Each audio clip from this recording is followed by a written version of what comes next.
problem of all you fraudulent little idiots. Low IQ, waste of breath. There is a white lady here. She's attacking people on welfare with dehumanizing language and pushes coercive policies like drug tests, barracks, mandatory birth control. And she's using racist dog whistle and logical fallacies to justify cruelty.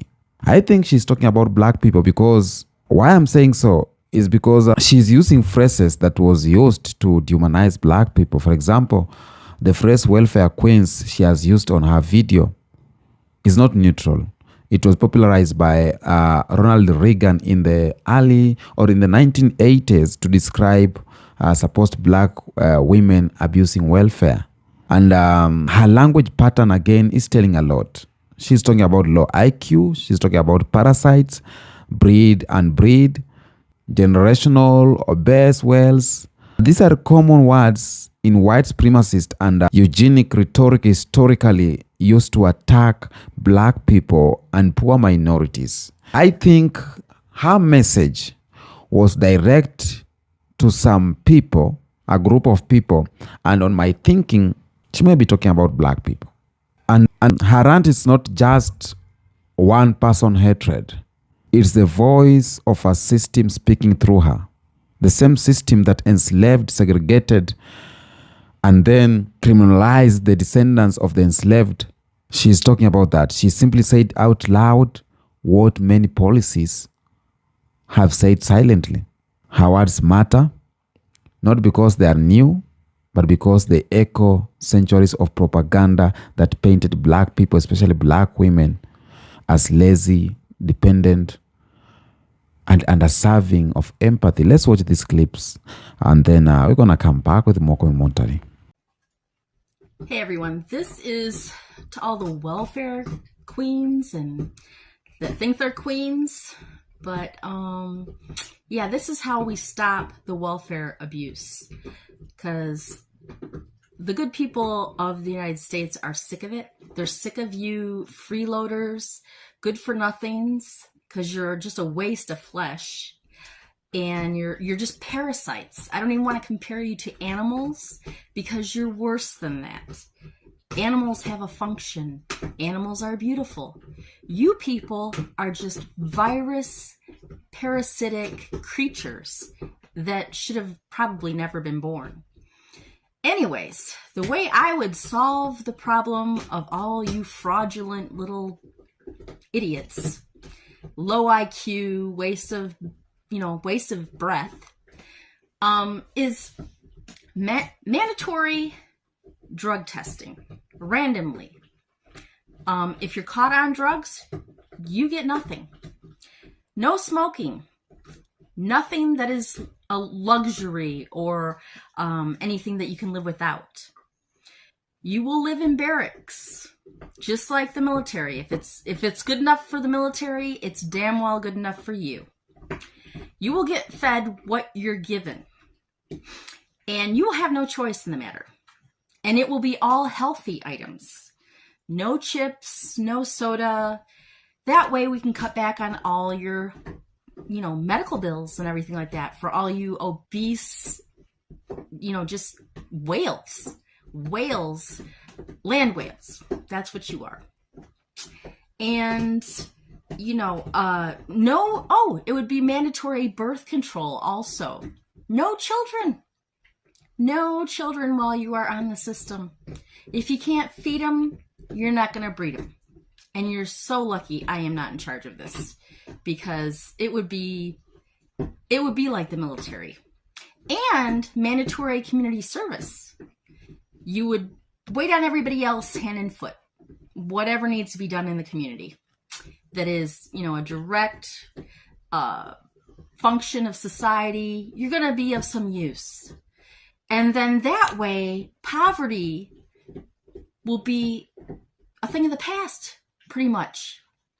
I mean, there'll still be some people in poverty, but they're going to be the hardworking people that just fall on hard times or whatever. But it isn't going to be this generational, just sponging off of everybody else that's working and that have worked and are, good for society, unlike you. So yeah, you're just parasites. And I think parasites might even be better than what you are. Because the way you're going on and on and on about how you're going to rob people, you're going to kill people, you're going to, cannibalize white crackers. And if I could say the words that I want to say on these platforms, I would. But then I'll get banned and then I can't voice my opinion. But you people need to get a life. You need to get an IQ, which will never happen. And it's been generational. And the more you breed and breed, the less IQ you have. Because it's just bad IQ, breeding with bad IQ. And it just gets worse and worse as it goes on. So, yeah. You would not like the system that I have in mind. Not at all. So, everybody that's a decent person on the system, more power to you, really. And I feel for you. But most of you, you don't need it. And I know this for a fact because I have family members and neighbors that are on the system and they do not need it at all. They're just leeches. Just pure leeches. So get a life, people. Get your shit under control. And stop feeding off of the rest of us. And our hard work. And our dollars that we put into the system that you never put into the system. So go get a life. Bye-bye. Good for nothings, because you're just a waste of flesh. And you are a very, very, very dangerous person because you are a violent person. Your heart is full of violence and darkness. I see that. And everybody, and I hope this goes viral, and I hope everybody sees it. I've already told my story about being homeless when I was 18 years old in the 80s in New York City by myself.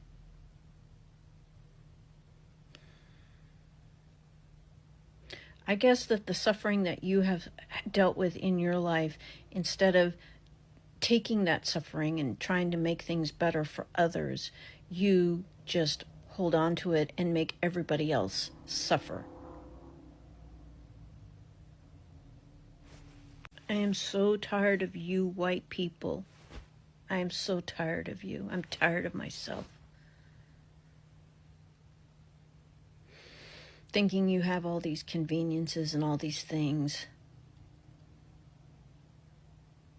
Maybe you don't have much, maybe you do. I don't know your life. I really don't care, to be honest with you. With that kind of heart that you have. You're a dangerous person. You're a violent person. You are cheering over people starving. How dare you? Clearly, you've never dealt with that. Or if you have, you've hardened your heart to the suffering that you see around you.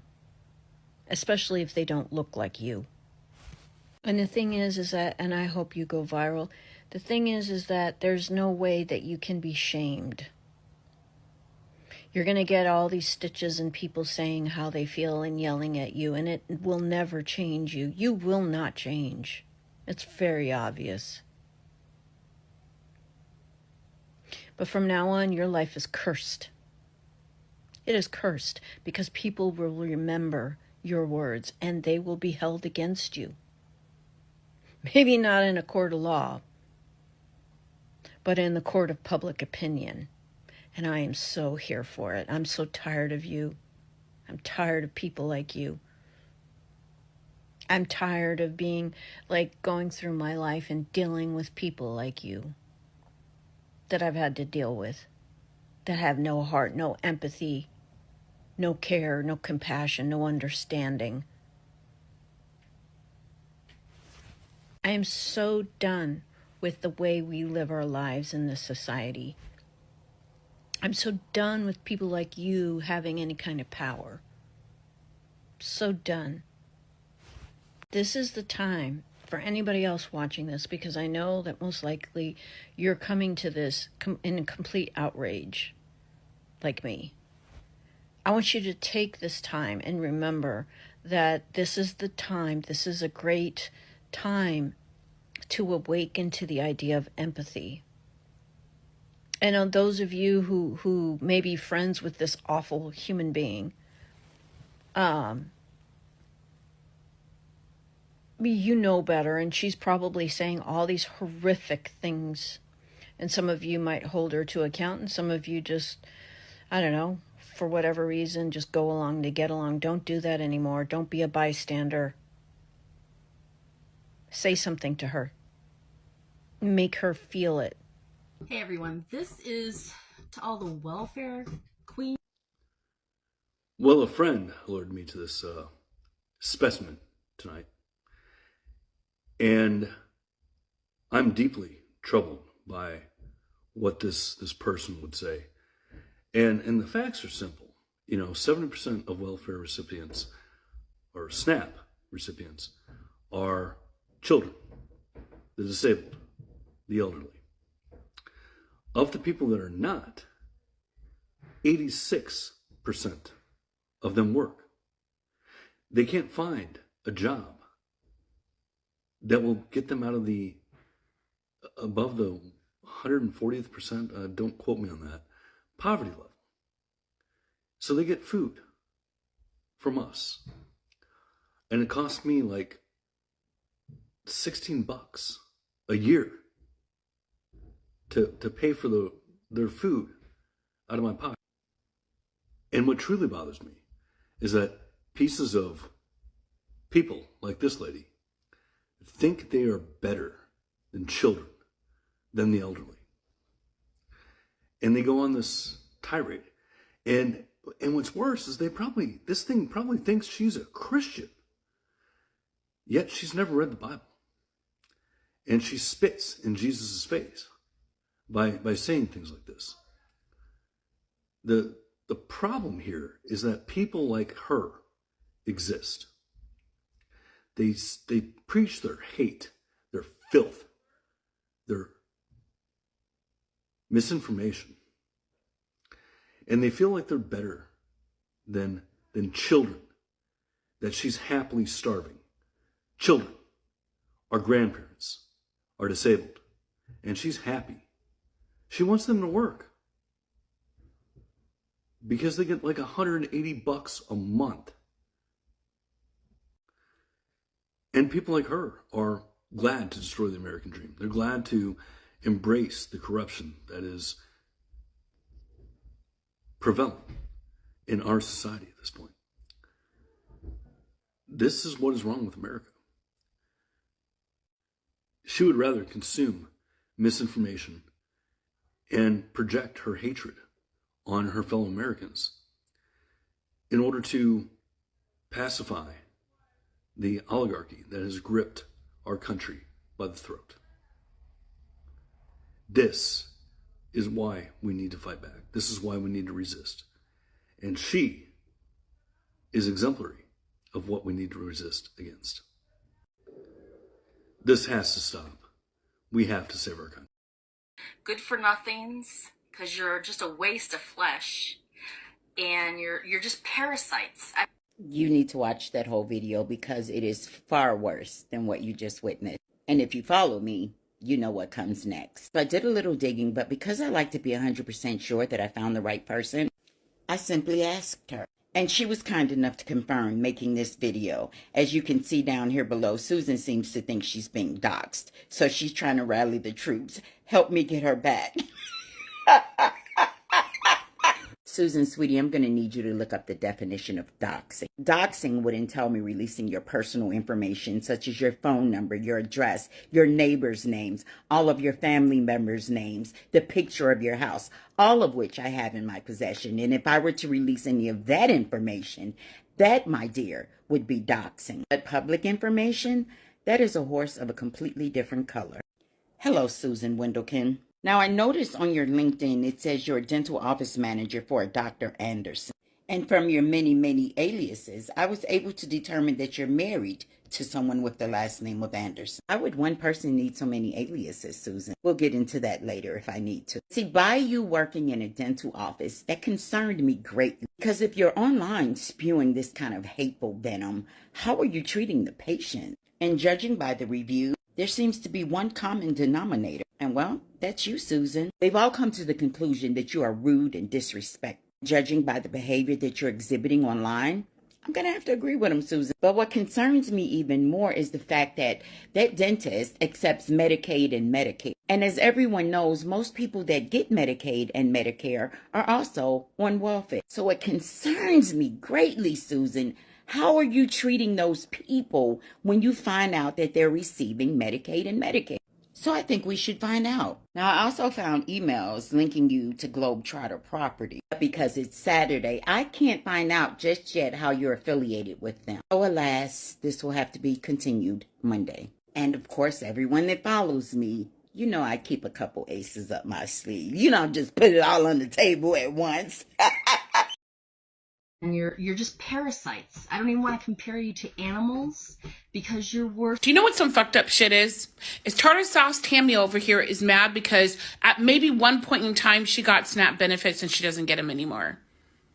The fact that other people, especially minority groups that are seeking help, she's pissed as fuck. And then she wants to talk about people who do not receive, let me say it again, do not receive SNAP benefits, Tartar Sauce Tammy, and claims that they do with no support to back her claim. Because you know Trump supporters, they're always in their fucking feelings. Because Cottage Cheese Kathy can't help the fact that people of color also benefit. And we know she was attacking the black community especially. But what she failed to realize is this right here was not directed towards black people, because I went to that page and that is a black person talking about you. You, bleach demon. You do know that you are an accident. Bing, God made. That you're only 8,000 years old and you are dying. You are a fucking dying race. Because God came back for just a moment and said, oh, my fucked up shit's here. I'll let the children deal with the children. Bitch, come get your daughter. Because we're sick and tired of telling you white supremacists that you are fucking dumb. We're sick and tired of telling you, you white supremacists over here, that you are an uneducated fool. This symbol indicates you are related to monkeys, chimpanzees, and apes, not us. We're almost 300,000 years old, and your bitch asses have been related to these things forever. So Sour Cream Cassie, I really need you to get your shit together and do some more research and not me search. And leave black, brown, and indigenous people alone. And if somebody from another country comes here and wants to get state benefits, give them the fucking benefits. Because we know you're not a Christian. You will never be and never will. And trust me, honey, when you go meet the maker, your sky daddy, I just want to remind you that you will never see the light of heaven. Amen. But you will see the depths of hell. Enjoy the fucking ride while it's here. Because there is no amount of sorries for you opening your mouth, because God said that's a loose tongue. Will you ever get our forgiveness? So not only take your wreath of a family, because you don't have a fucking tree, but your lice-ridden self, and find a cliff and jump off it. Because at some point, your demise is coming closer every day. Hey everyone, this is to all the welfare queens and that think they're queens. But yeah, this is how we stop the welfare abuse. What do you mean by good people? Looks like someone didn't learn their lesson from the Toast Ladies saga. Because the good people of the United States are sick of it. They're sick of you freeloaders, good for nothings, because you're just a waste of flesh. And you're just parasites. I don't even want to compare you to animals, because you're worse than that. This is getting dangerously close to dehumanizing racist rhetoric. Animals have a function. Animals are beautiful. You people are Notice the use of you people. just virus, parasitic creatures that should have probably never been born. Anyways, the way I would solve the problem of all you fraudulent little idiots, low IQ, waste of breath, Sounds like someone's projecting. is mandatory drug testing randomly. If you're caught on drugs, you get. And judging by the size of your pupils, you should be first up. Stop trying to rationalize letting people starve. It's not okay. And you're a bitch. Oh yeah, and from the sounds of it, extremely racist. I'm glad you think so, but you should go talk to Shelby. She will confirm for you that I am in fact a pain in the ass for racist white bitches. And not only do I think you're racist and kind of a cunt because you're willing to let people starve, but I guarantee you this shit right here never fucking happened. So you're lying to spread racist tropes. But, yeah, this is how we stop the welfare abuse. Welfare abuse, really? Because I have a video of 40 white people that were arrested in a welfare fraud scheme. So I don't really know. I know you're talking black people, so I just want to put that out there. And secondly, if we're working on stereotypes, how are we going to stop you from fucking your brother and having your father's children and letting your husband marry your daughter? See, stereotypes aren't nice and they aren't sweet. Now, you want to run around talking about welfare queens. Are you one?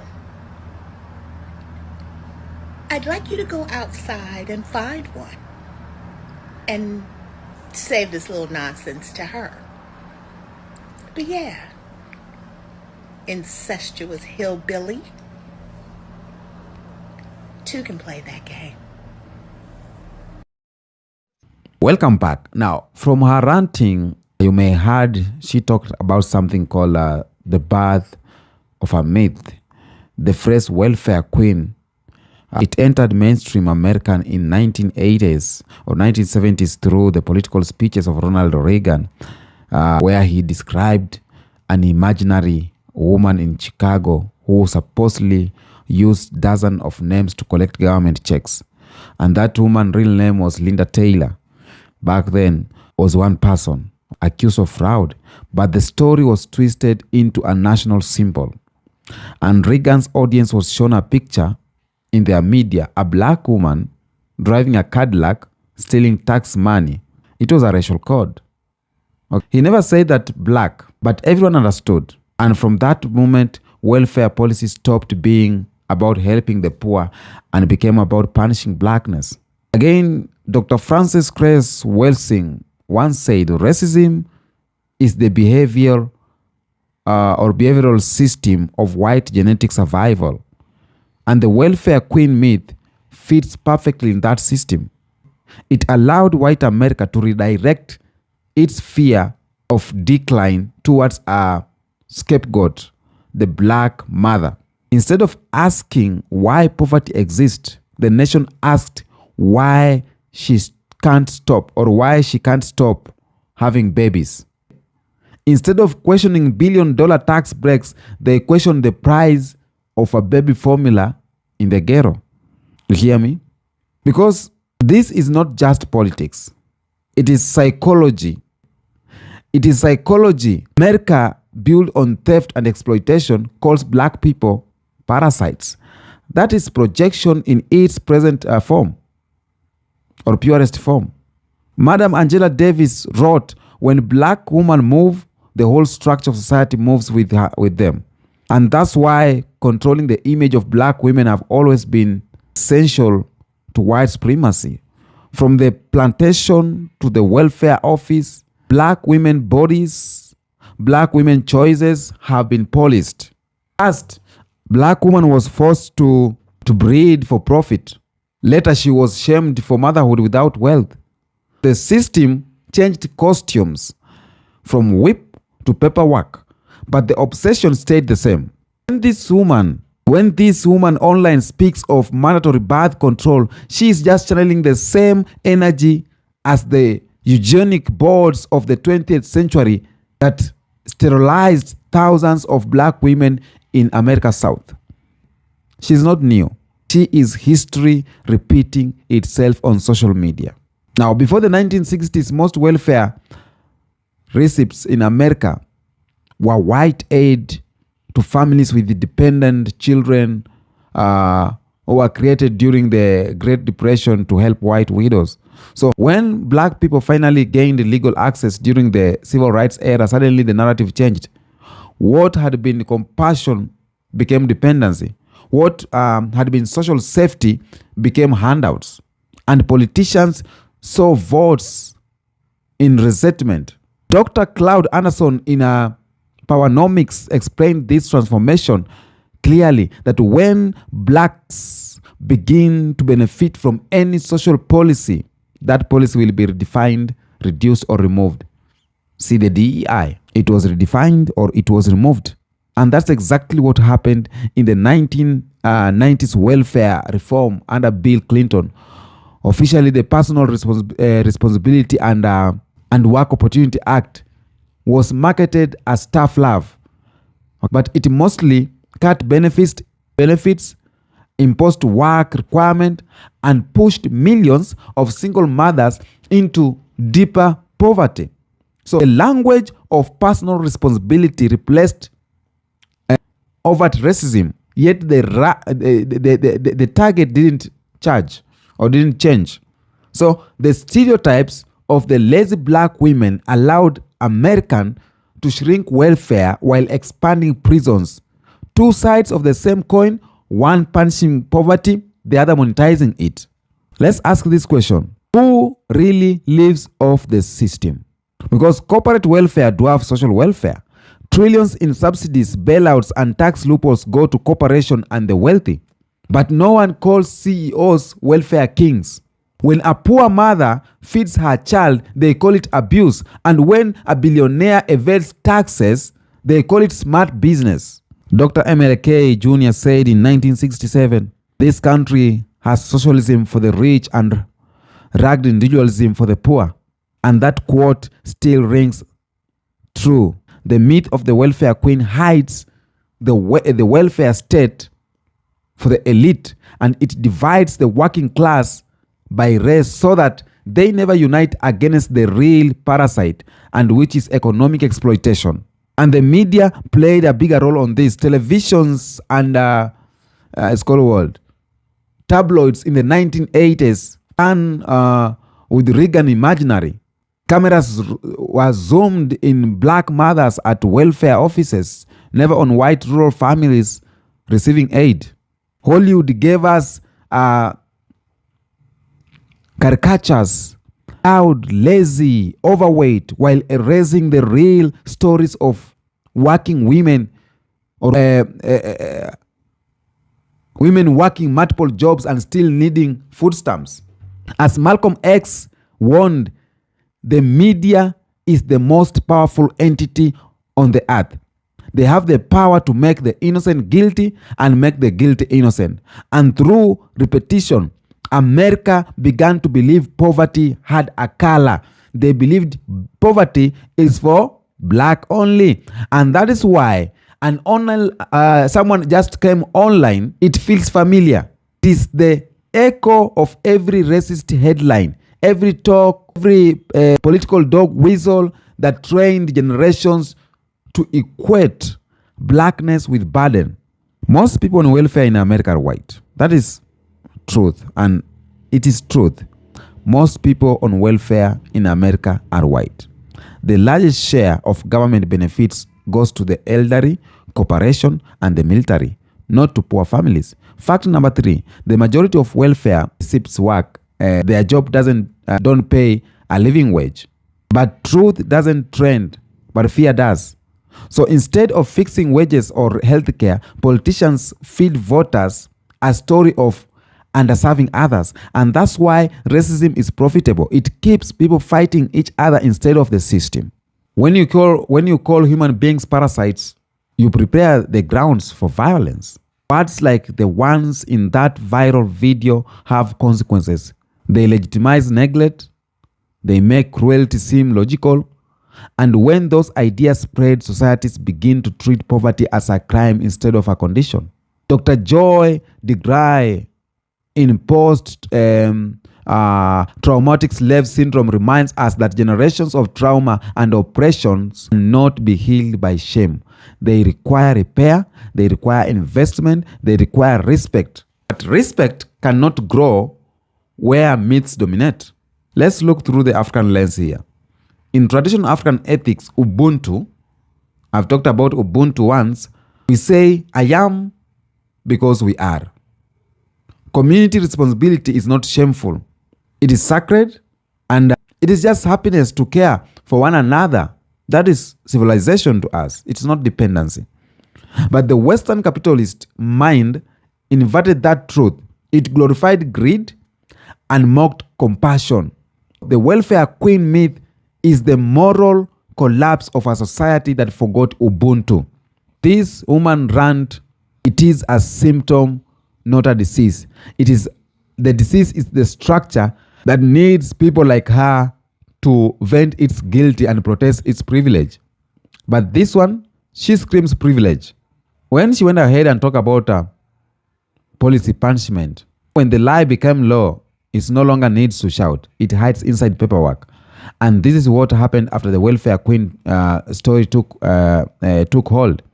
During the 1980s and the 1990s, US policy slowly changed from assistance to discipline. Work requirements, time limits, and drug testing proposals were justified as ending dependency. But dependency was never the real fear. The real fear was empowerment, especially of black women who had begun organizing, voting, and demanding for equality. Political scientists like Joe Soss and Sanford Scrum showed in their research that racial stereotypes directly shaped welfare policy. Counties with higher black population received striker welfare rules and more surveillance. The myth of the lazy recipient didn't just stain culture, but it designed the bureaucracy itself. Each new restriction told the same story.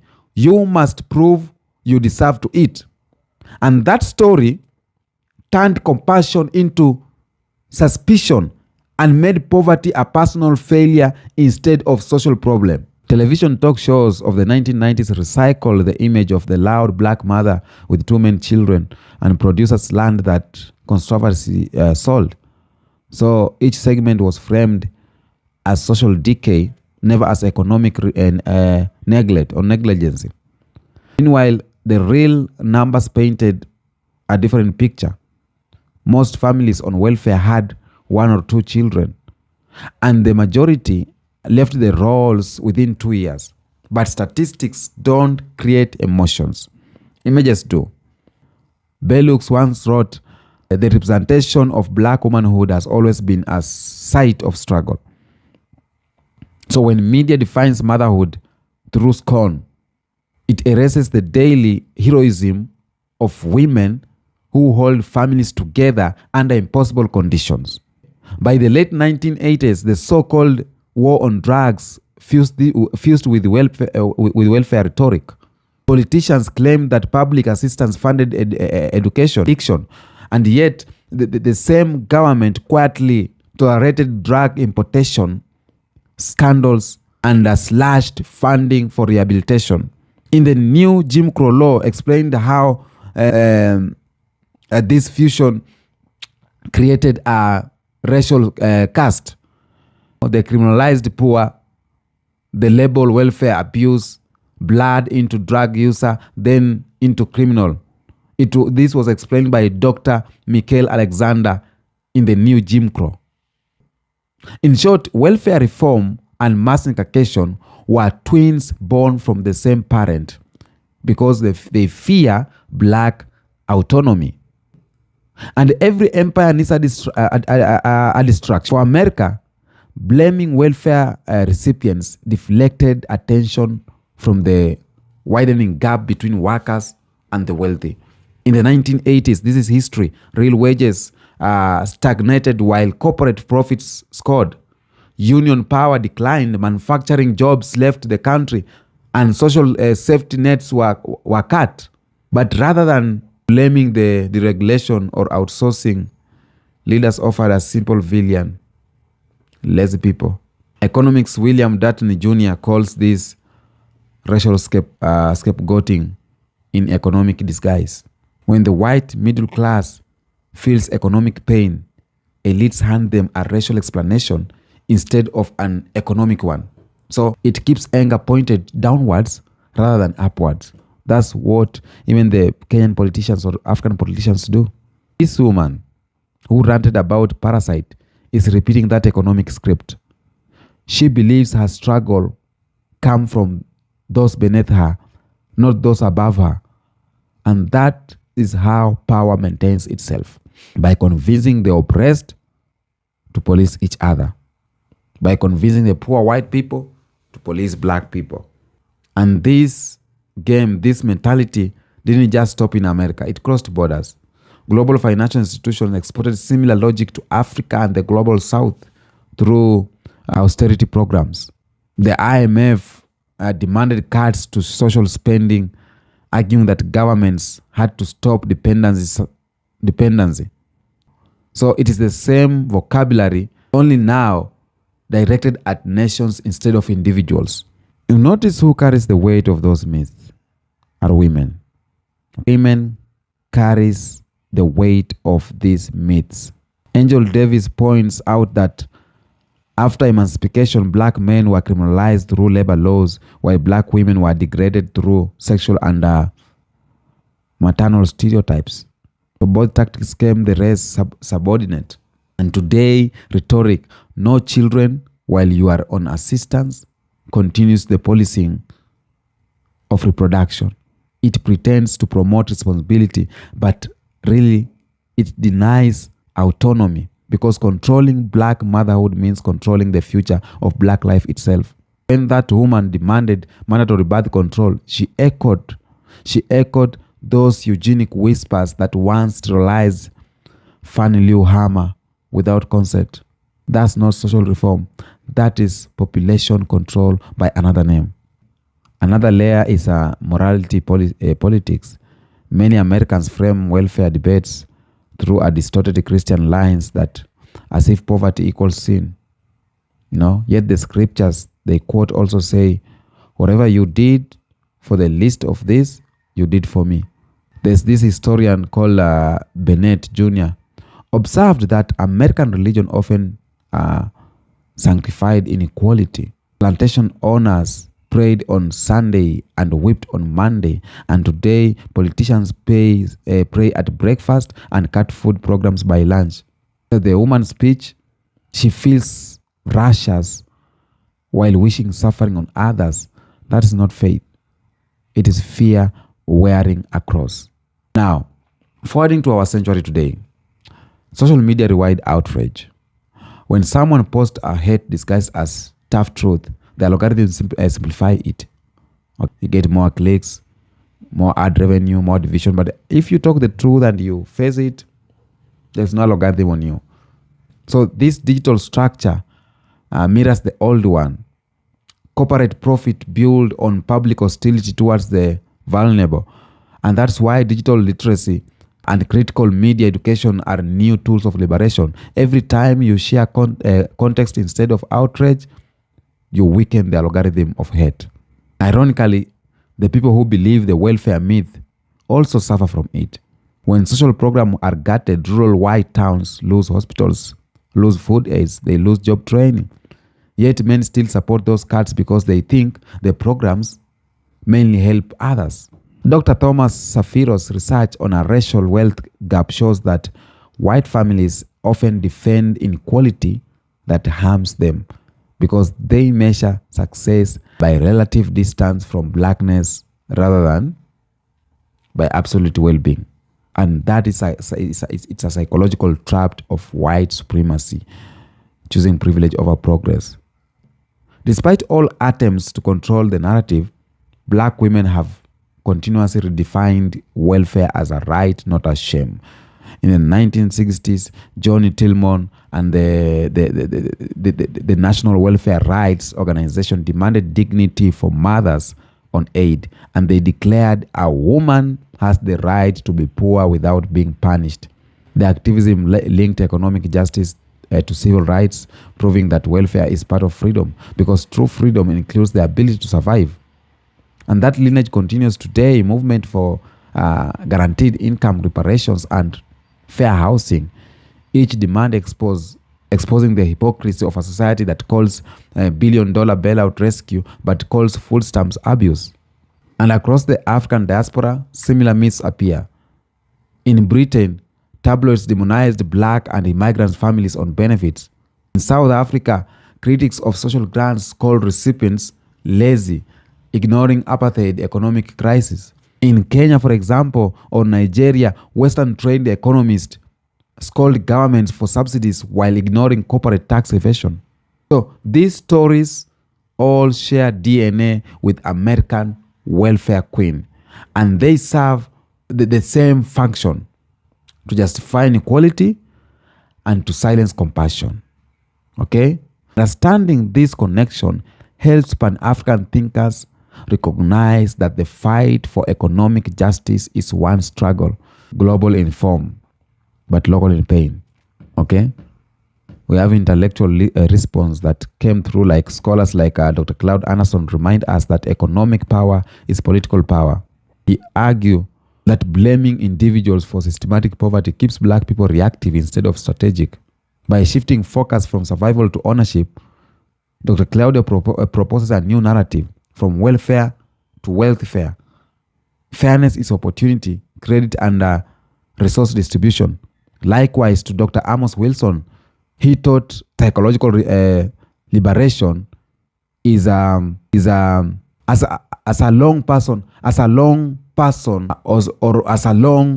long as people internalize myths of inferiority, they will unconsciously reproduce dependency structures even when free. Therefore, exposing the welfare queen lie is not just about defending dignity, but it's about clearing the mental ground for self-determination. Okay? Now, the next time you hear someone say, people just don't want to work, remember that black labor built wealth of nations without pay. The descendants of that unpaid labor still fight for living wages. Okay? While the descendants of slaveholders enjoy everything that was brought by black people. And the history answers this clearly. The question is, who really has lived on welfare? History answers it.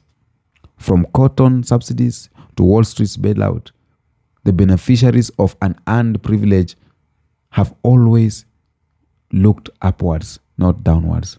So exposing that invention is essential for healing, because truth is not about guilty, it's about responsibility. When this lady comes out and rant about this, she's just representing the white supremacy. Okay? Tell me what you think on the comment section about this video. Until next episode, peace out.